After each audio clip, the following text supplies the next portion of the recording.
কি চুরি বন্ধ করতে পেরেছেন? এরা কি ডাকাতি বন্ধ করতে পেরেছে?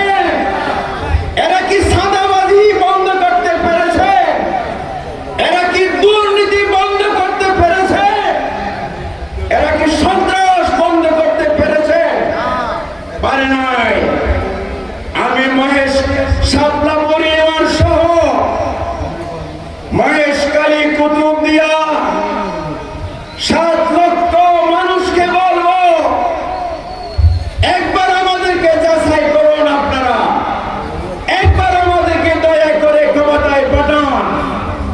ইনশাআল্লাহ আমরা 3 মাসের ভিতরে এই দেশের চুরি ডাকাতি চাঁদাবাজি সন্ত্রাস দুর্নীতি বন্ধ করে দিব ইনশাআল্লাহ। এরপরে যদি আমরা না পারি, আপনারা ভবিষ্যতে আমাদেরকে ভোট দেবেন না। জামায়াত ইসলামী বাংলাদেশ এই দেশে শরিয়া আইন চালু করবে, দাড়ি পাল্লা শাসন করবে না। এই বাংলাদেশ শাসন করবে শরিয়া আইন দিয়ে শাসন হবে, কোরআন দিয়ে শাসন হবে। আমাদের বাংলাদেশ গরিব নয়। আমাদেরকে দুর্নীতির কারণে, সন্ত্রাসের কারণে, চাঁদাবাজির কারণে আমাদেরকে গরিব করে রাখা হয়েছে।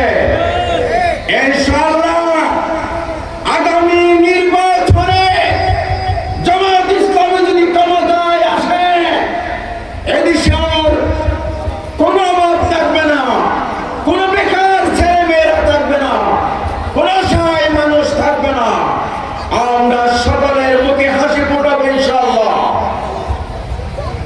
পরিশেষে আমি আহ্বান জানাবো, আসুন আগামী জাতীয় নির্বাচনে জনাব হামিদুর রহমান আজাদকে দাড়ি পাল্লা মার্কায় বিপুলভাবে ভোট দিয়ে জয়যুক্ত করে জাতীয় সংসদে পাঠায়।